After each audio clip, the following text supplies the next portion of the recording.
Great. And I will welcome you officially. Thank you very much for coming. I'm Rena Lynch, and I'm one of the co-founders of the Big Fish D&I Academy. Do you know, I had a conversation the other day with a diversity and inclusion lead of a big international law firm. And I asked her, what is it that you need to support you in your role? And she said, the one thing that we don't have, and I don't know where to go for, is a place where we can learn how to do our job well. And I said, well, I know exactly where you can come, which is exactly what we're trying to do with the D&I, with the Big Fish Academy. So it is essentially the place where we offer professionals, D&I professionals, training and support on how to do their job more easily, more quickly, with more impact. That's what we do. And the way that we do it is obviously with some of these talks where we interview experts about how they do their job and share that information, coming up in just a minute. And the other part is we run training, virtual training. So everything that you hear today, then in the training provides you with an opportunity to apply it to your own circumstances. And speaking of which, if you stay on until the very, very end of the session, we will have a Zoom raffle where we're going to give away 50% for you to join our upcoming training on this very topic, on how to get buy-in, how to influence. So stick around, and at the very end, we'll do a little draw. So let me now introduce to you Inga, the hostess of the session, the CEO of the Big Fish Academy. So Inga, over to you. Yeah, fabulous. Good to have you here today. And sorry about the confusion on timing, so I'll definitely look into that. Yeah, my role in the Big Fish Academy is very much sort of leading our training, leading our expert interviews, and especially my areas of expertise are gender diversity and change management. And I typically work with companies in tech and engineering. And then Rena is the person who brings the soft side, I like to say, you know, the inclusive culture, the strategy, mission, values, whereas I'm focused often on the sort of harder side, the structure. How do we change processes? How do we create inclusive recruitment processes, inclusive promotion processes? But also some of the soft side, because creating buy-in and influencing is very much part for me of change management, which really I bring a lot of expertise from my background in that area in Siemens and Shell. So that's sort of where I'm coming from. And Rena and I started working together over 2 years ago and combining our skills in this area to help you out. For today, we're very much going to have a conversation. So yeah, it's a small group, probably due to the confusion about timings. So we can have a real conversation. We'll bring you in wherever you like. Feel free to use the chat or just raise your hand and ask your question, whatever works at the time or works best for you. And anything else I need to say? No, that's just real warm welcome to Lynn then, because she is our guest for today, and I'm really happy to have her here because she brings 20 years of experience in diversity and inclusion in a range of companies, a range of industries. And throughout those 20 years, diversity and inclusion has really changed and has really come up the agenda. So initially no one really knew about it, and creating buy-in was very difficult, and that still is the case in some companies, but some other companies are much further ahead. So Lynn, do you want to say a little bit about who you are and where you're coming from? And then after that, we do a short poll to see where you all are with your organizations. Yes, well, thank you very much, Inga and Rena, for inviting me along to the Big Fish Academy today to share some of my experience and hopefully answer, your questions that, on topics that are relevant to you. It's a generous introduction, and I have been, I would say, privileged enough to work in diversity and inclusion and organisational culture for 20 years. And it's fantastic to be able to do a job that you deeply care about, that you can't wait to jump out of bed and do, and talk about, and anyone who will listen and talk, even if it's in the supermarket queue or otherwise, can have a diversity conversation. Yeah, so I'm probably a bit of a diversity and inclusion bore, if I'm honest, but I have had the privilege as well of working in big global FTSE 100. So in that 20 years, it's been a very big global bank. It's been a very big global oil and gas company, an energy company, an insurance company, and currently working in a new role actually at Sage Software. You'll know the Sage, the business accounting people.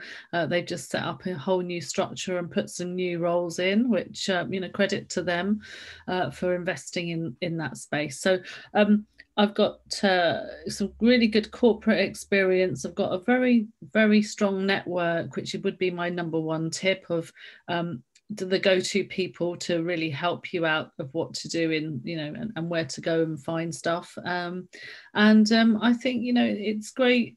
It's great work to be involved in. And if you think that, you know, all of you are obviously here because you care and you want to make a difference and get buy-in, and actually part of that buy-in is, you know, results in the success of an organization, but that's really through the inclusivity and the engagement of the people in that organization. So, and to be engaged, you need to feel comfortable and feel welcomed and feel like your gifts will be appreciated and valued. So actually it starts with really good and honorable work that makes a better life and a better society. So that would be my introduction. Thank you, Inga. Oh, well, great. Thank you, Lynn. Would love to hear where you are. So I'm launching a short poll here where your organization is, and also feel free to turn on your sound and let us know if what that means, what you're putting in.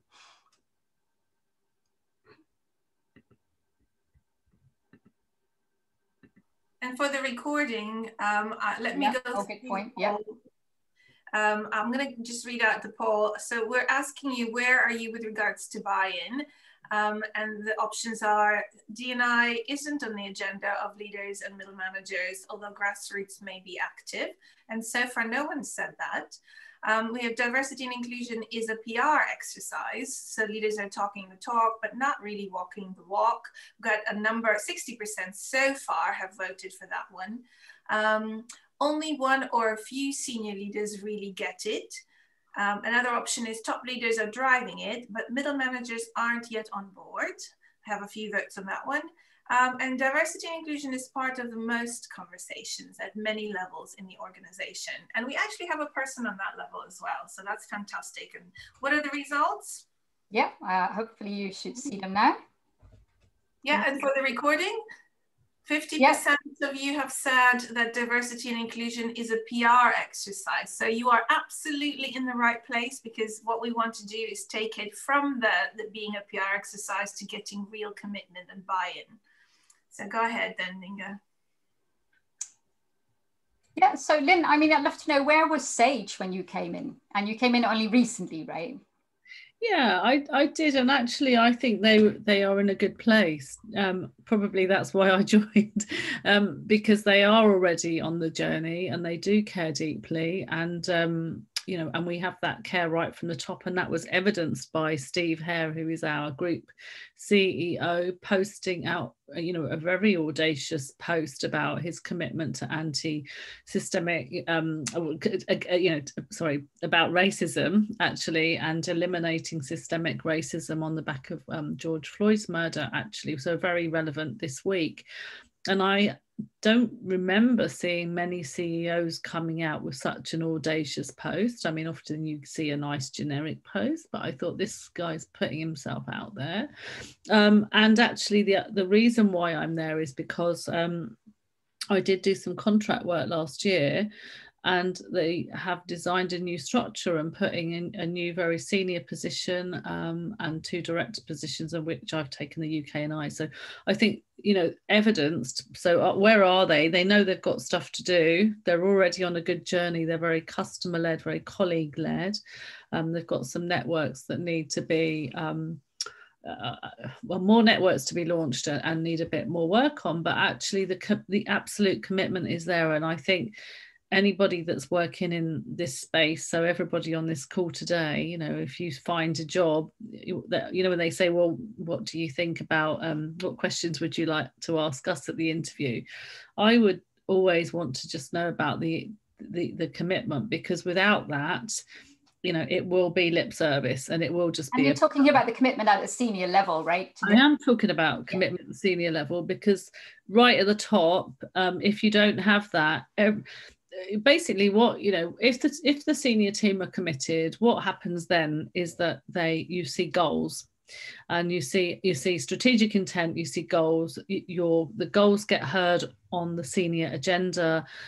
If the direct reports of the top team know that it's going to be talked about and measured, then they will prioritize it. If they don't, the other business priorities, no matter how much they care about it, the other business priorities that do get measured, that do get the airtime, will get that exposure, and you'll never be able to make the level of traction that you want to make at the speed that you'll want to make it. So that would be my first top tip about getting buy-in, is you need to check where you're working to make sure the buy-in's there already, and then we can talk about what else you can do to help with that buy-in and help light those fires of interest. Yeah, and it's looking at the website, asking about it in the interview, and then seeing how they talk about it. So in your case, you see a senior leader who's actually posting about this publicly now, that in a very audacious way, and that's giving you some really good vibes. Is that right, Lynn?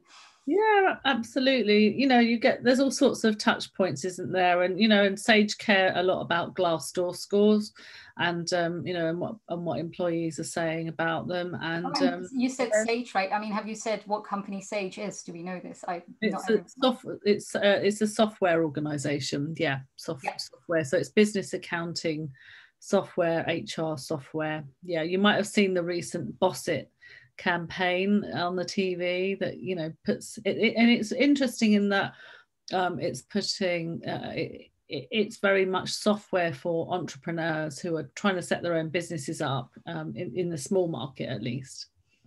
And you were saying it's the score on Glassdoor is important to them, and that is also something you've realized, right? So now that you've come in, you've had those conversations at the start. What have you noticed about the level of buy-in, and what are you doing to find out where they really are? The senior team, but, you know, throughout the organization. Yeah, so I think I mean, I'm early in, but I think evidenced everything that I've seen so far. I can talk about other organizations that I've worked in the past as well, which might play out more of a story. But I've got so much buy-in at the moment. It's more about how do I prioritize what we're going to do and where do we put our energy on, because the buy-in is off the scale. The understanding of the commitment, the understanding that diversity makes better business sense is there in the conversations I have had. Obviously, I haven't been there that long, but and there was also the recognition that you need to have the diversity, so that you have the diversity of thought, but you need to have the inclusion so that those thoughts and ideas are put forward and are not hidden, and therefore you then give a better chance for creativity and innovation to come, you know, to be on the table and available, if you like, because people are coming at things from different experiences and different backgrounds, all sorts of difference, that is. And therefore, if you are a company like ours and many others, you know, you're really relying on keeping and driving your market share through innovation. So it's really the key to the business strategy. So, you know, I think it's not, oh, this is a nice to have and it's on the side and yeah, we'll do a semi-decent job of it, and, you know, we'll keep that ball in the air, if you like. This is very much about, you know, how do we drive the business through diversity and inclusion? And I think that evidence is by, you know, the structure that they have put in place to drive it forward.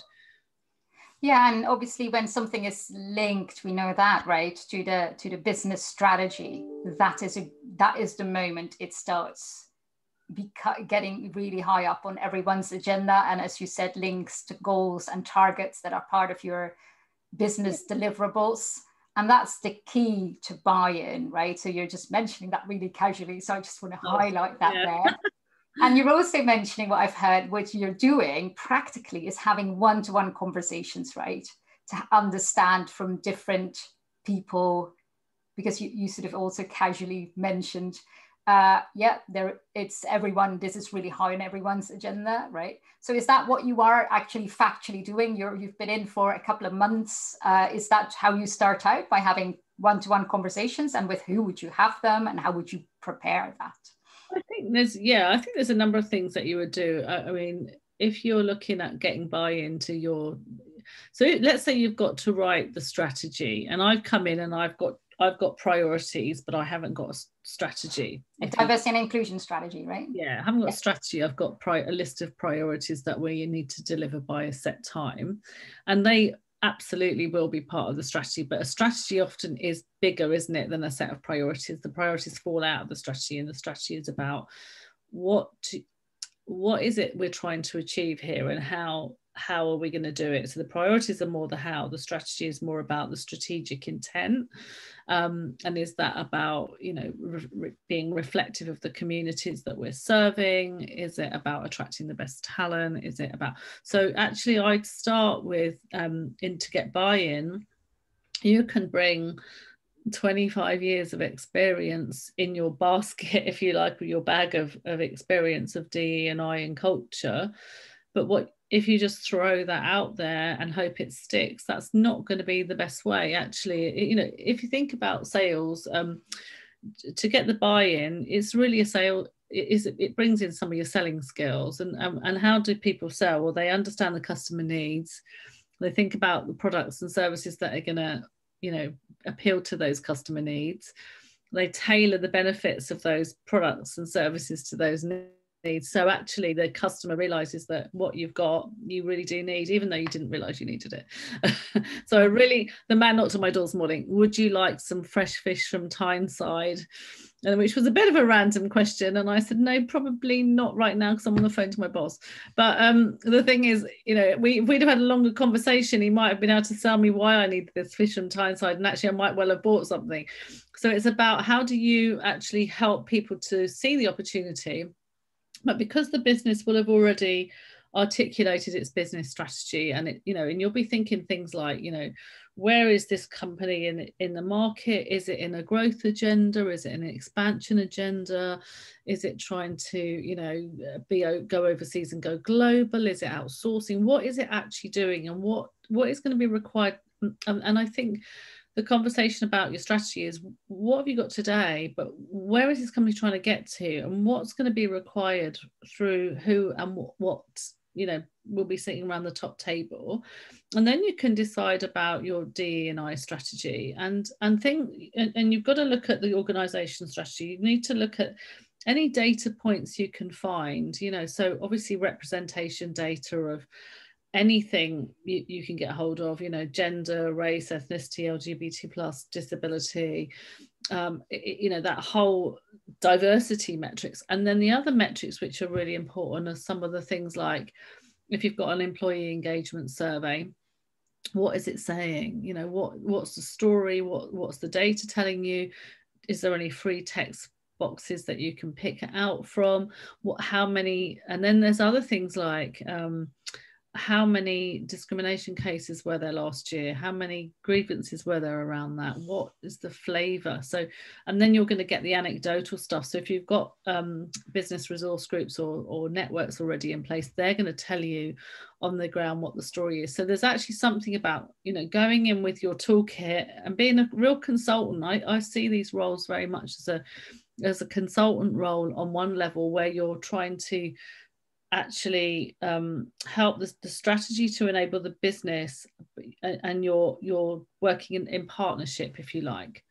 Yeah, so Lynn, what you're saying is it's a selling role, right? And in order to sell, you need to really understand your audience. Where is the business going, and where is it now? And to understand where it is now, you need those data on hard data and soft data, and really, what are the legal cases?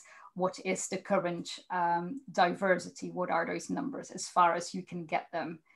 So really interesting you're mentioning their selling skills, because in our training program that we're running in 3 weeks time, 20 and 21st of May, on buy-in, we're doing a lot of practice with that. So we do stakeholder mapping. We look at who are your key stakeholders, who do you need to have those one-to-one conversations with, how are they thinking, because there are some general characteristics actually for senior leaders, middle managers. So what motivates typically senior leaders and middle managers, and we help you really work with that. And really wanted to ask you now, listeners, what questions have you got for Lynn so far? Because we've been talking a lot, but I'd love to hear from you as well.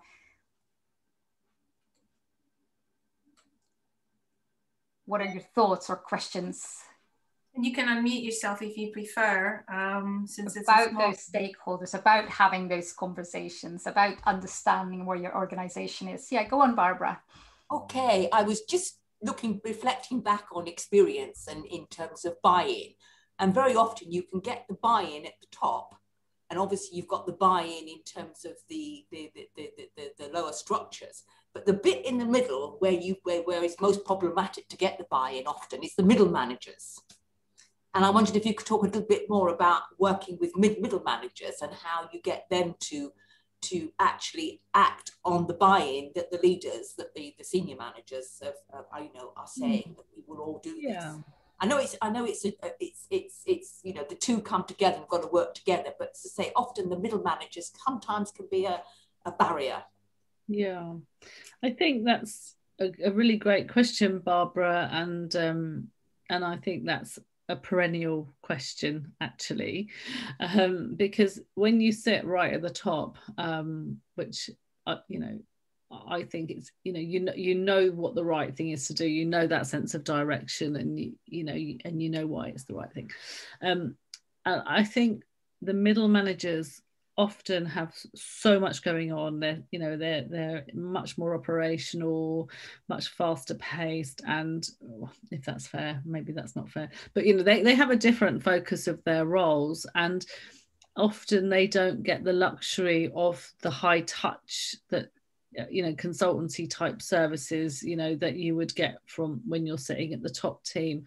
I think that where I've probably had successes is not to, and I'm bearing in mind I've worked in some very large organizations right up to like 330,000 people, so you can't just say all the middle, I don't want to just say from my experience middle managers, because there's too many of them.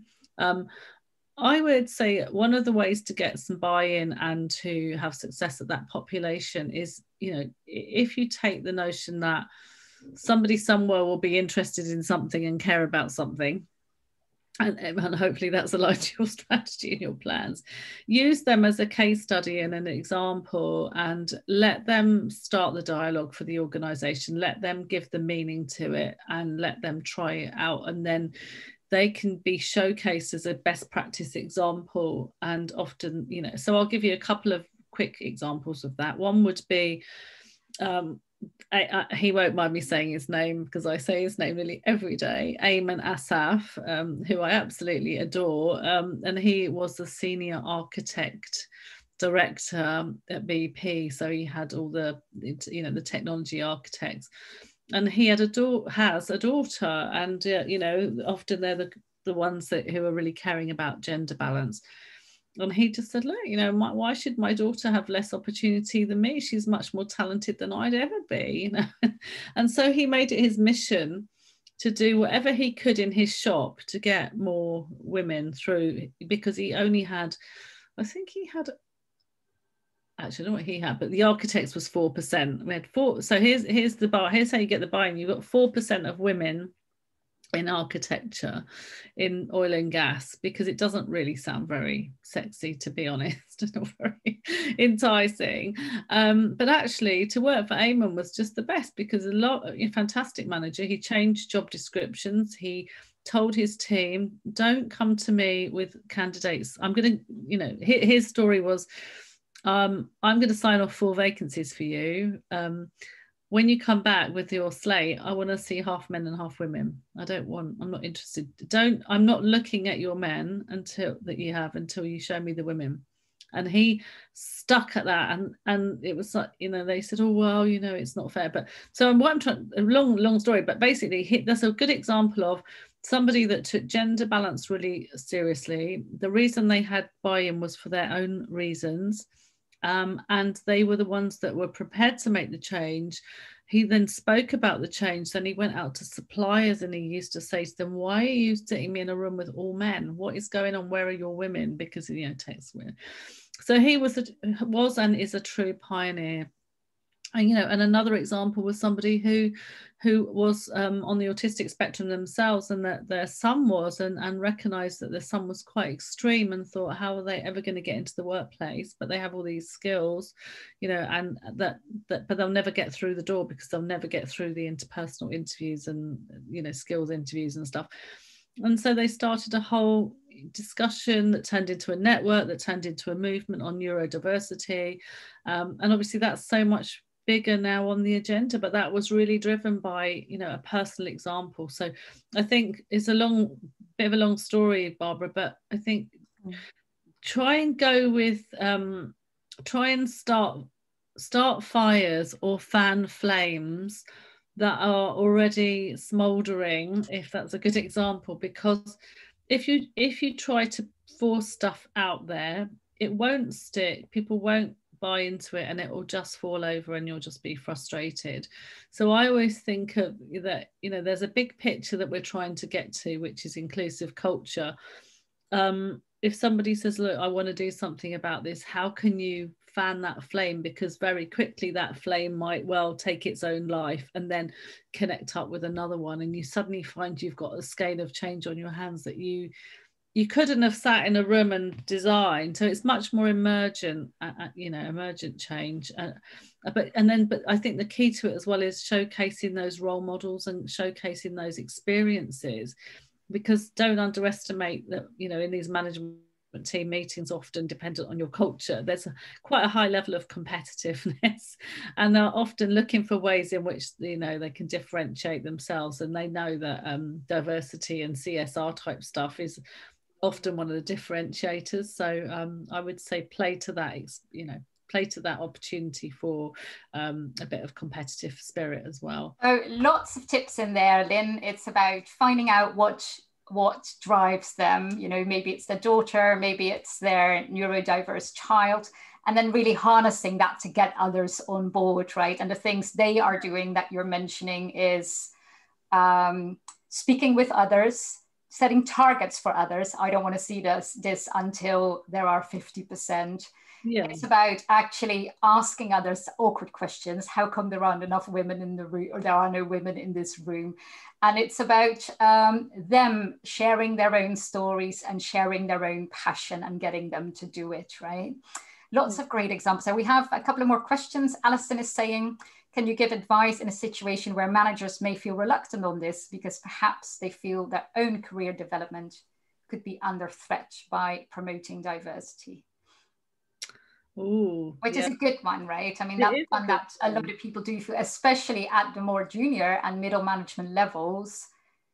People feel I don't have a chance anymore. Now that it's just Black, brown people and women being promoted. Yeah. And I think I'll just tell you a snippet that in another organization, a man went to my friend who was a diversity expert and said, I went to get some career advice from my manager and said, look, I'm trying to get promoted. I don't know how to get promoted. And the manager said to the man, well, you need to change genders then, which is, you know, that is the dialogue that is going on, isn't it? And actually, I know that question may not just be loaded around gender, but I think that actually there's something around, you know, there's a lot of it is around education, isn't it, and knowledge, and as you said earlier, Inga, and actually if you think about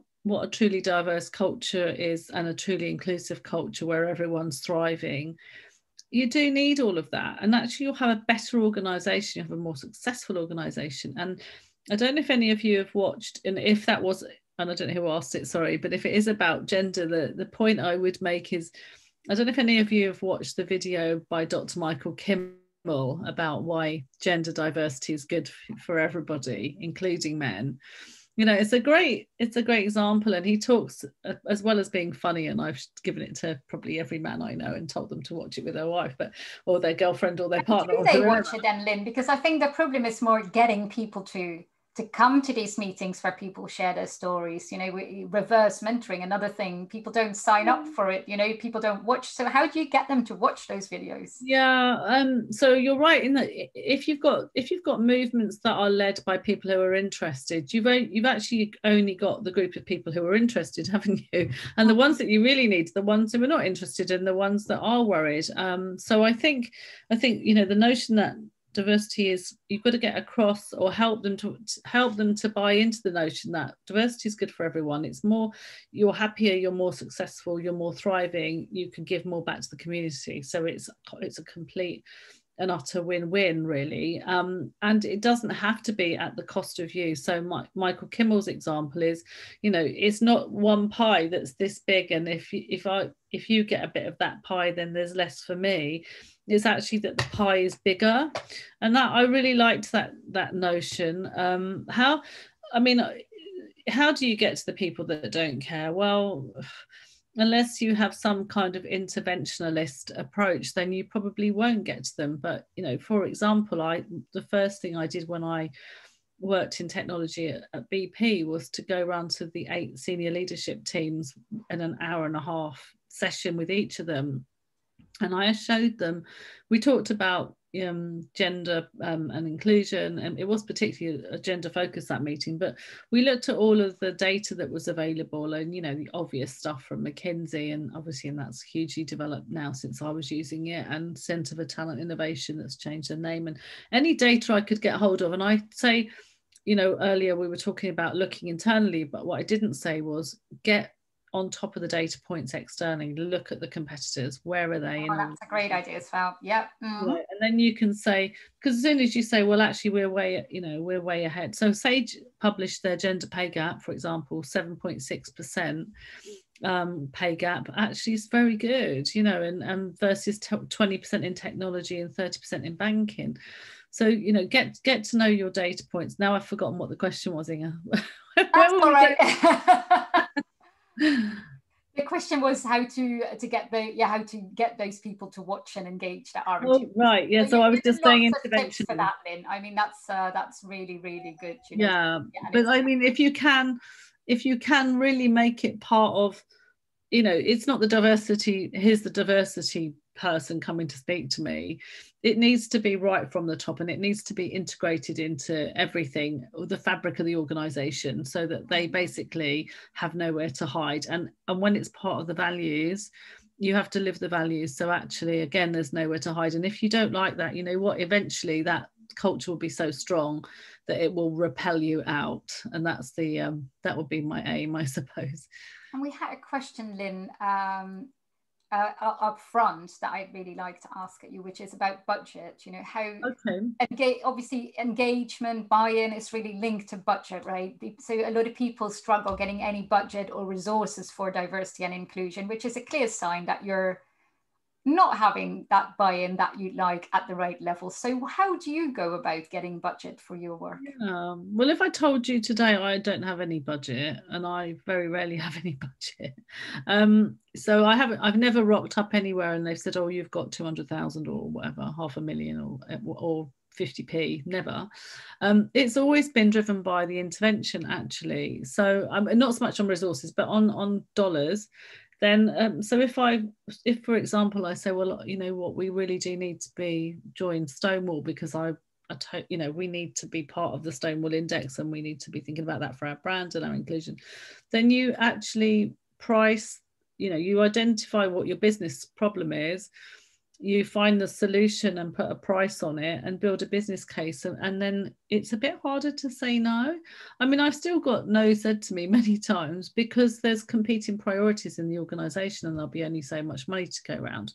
So the other thing I'd say is think about what you can do without a budget, because there's loads of things you can do without a budget, and you don't always need a big budget. So spend it wisely, and I think try not to just throw money at things. Try to build strategic partnerships with people so that you have a longer term connection. So, you know, and you haven't asked me to say this, Inga or Rena, but, you know, building a strategic partnership with, you know, the Big Fish Academy and Voice at the Table. Why wouldn't you want to do that? Because you've got a partnership on a journey, and this whole diversity, you know, agenda is absolutely a journey. And the people I go to for support are the ones I often have been with for quite a long time, as well as some of the new ones. So I think the budget is important, but don't be disheartened if you don't have it today, but absolutely build your business case and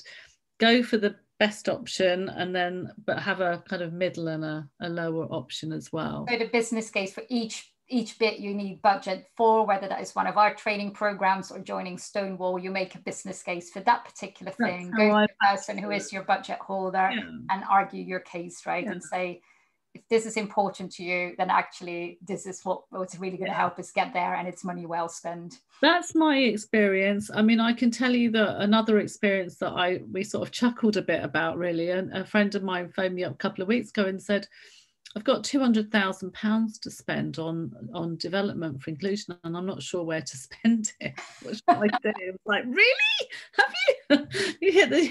You've got the lottery win there, you know.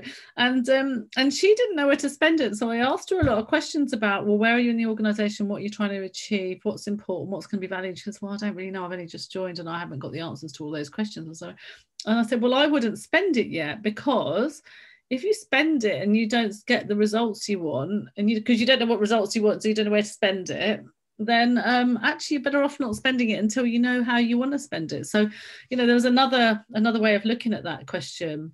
But I do appreciate that. So it's really about what you want to achieve, right, Lynn? Start with what you want to achieve, what the organization, linking that to what the organization wants to achieve, and then what actions are you going to need to do to get there fast. And that might be hiring people, hiring staff. It might be bringing in external people. It might be running engagement surveys, but all of those are going to cost some money. And then that's where you're going to spend your budget, right? Yeah. Okay. So once you start finishing off, because we're almost to the end of our session, we've got 7 minutes left here of our 45 minutes. So want to go back to is there any last questions for Lynn here from our audience? Yeah, Victoria, do you want to join in? Yes, I just wanted, thanks so much, Lynn. It's been really wonderful. I just wanted to ask you, you mentioned about Stonewall. Are there other sort of measuring tools in terms of diversity and inclusion you would highly recommend people start looking at in terms of benchmarking themselves, or particular networks that you think are really good for young organizations who are just beginning their diversity and inclusion journey? I think there's a lot, Victoria. I think it's a good question, and actually a bit we didn't really talk about, which would be, as well as the, you know, looking externally at what the research says, every network that I've run, I've always said to them, go off and find the benchmark and work towards their benchmark. Even if you're not doing that formally, you know, to get the awards straight away, the benchmark will be the best practice. So we know that Stonewall is the best practice benchmark for LGBT plus. And if you know that, then when you're designing your strategy, you're designing it against what the component parts are that they're measuring, then you're in a strong place. So to answer the specifics, I think on the wider inclusion, if you look at a benchmark that is, I don't know if you've heard of the GDEIB. It was GDIB, the Centre for Global Inclusion. But the Centre for Global Inclusion have a free benchmark for diversity. And it is just changing to the GDE because it's got equity in it. And you can download that. You just have to tell them who you are and they'll give you permission to use it. And that's fantastic because it's got all of those benchmarks in there. And then against each of the strands, so I've put in awards for things like, you know, Carers UK to get the lead ambassador award for carers. For gender, you've got things like you know, well, it's dependent on your organisational size, but, you know, you've got to put into the Hampton-Alexander report really anyway. You've got to do the gender pay gap if you're more than 250 companies. But there's lots of different benchmarks out there. And if, Victoria, you have one in particular, you know, one or two strands, and you want to just ping me and ask me, if I don't know, I'll ask my network. But fabulous, Lynn, that's great. And I'll also send you a blog, Victoria. I'll add that, because I did a blog on benchmarks, which doesn't tell you. Oh, well, even better. But it gives an overview of ones you can then check and look at. And there are some really good industry ones as well. So looking at your industry, what your industry association has. The BITC one's very good as well. The BITC one, yeah, I mentioned that one. So once to finish off, and I know there are more questions also from the people who haven't been able to make this time. So if you still have questions or would really like to help to understand how to apply this to your role, we do offer a half-hour call. So if that is something you're interested in, you can book that for free with me. And I'd love to just have an individual chat with you and chat you through some of the points that we may not have addressed, help you get some focus, help you set priorities. I notice when people do that, it really, with me in the past, it's really structured their thoughts, or given them a specific something where they need to start. You know, that can sometimes also be helpful, or get some best practices from other people. So you'll get that in the follow-up mail. Rena, would you like to come in as well and close off for us? I will, and I'm so glad to be back, because I wasn't quite sure you were there, but yeah, I saw you come back in. Yeah.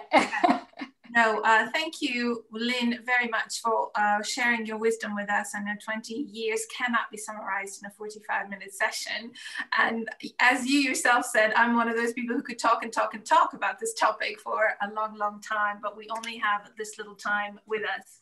So what you will get as a follow-up, as Inga mentioned, is an email with a number of options, including this recording and some of the highlights from Lynn's tips. And then what do we have coming up after that? We've got obviously our training, and I shared the link earlier.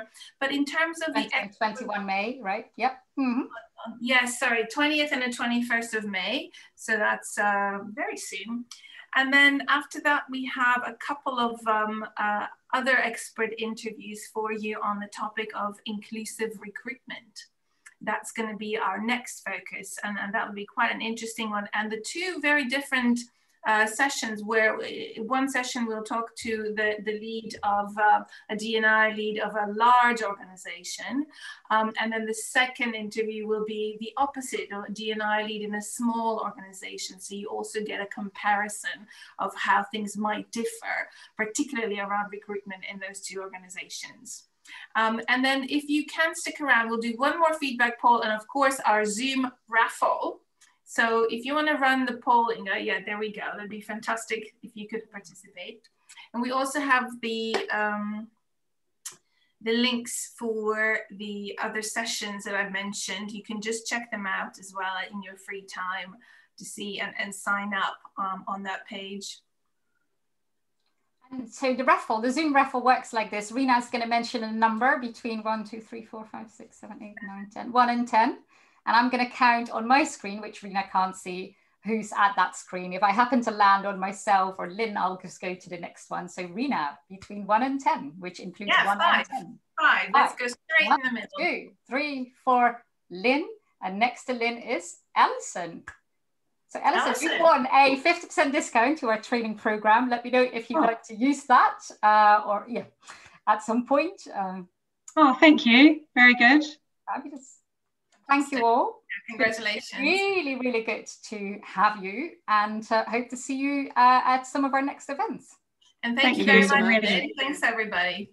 Yeah. Thank you. Thank you. And many, many thanks to Lynn. There were some great lessons in there, Lynn. Thank you so much. Apologies for the time, Alison. I know now what happened. We'll fix that. No, I do you. I thought maybe because I'm on the Norwegian, Outlook or something, it was just me. But I think it might have been. Yeah, it's fine. We got here and it was great. It could have been also the British summertime thing, but we'll check that. I don't know. Thanks. Bye. All right. Thanks a lot. Thank you. Bye, Barbara. Bye.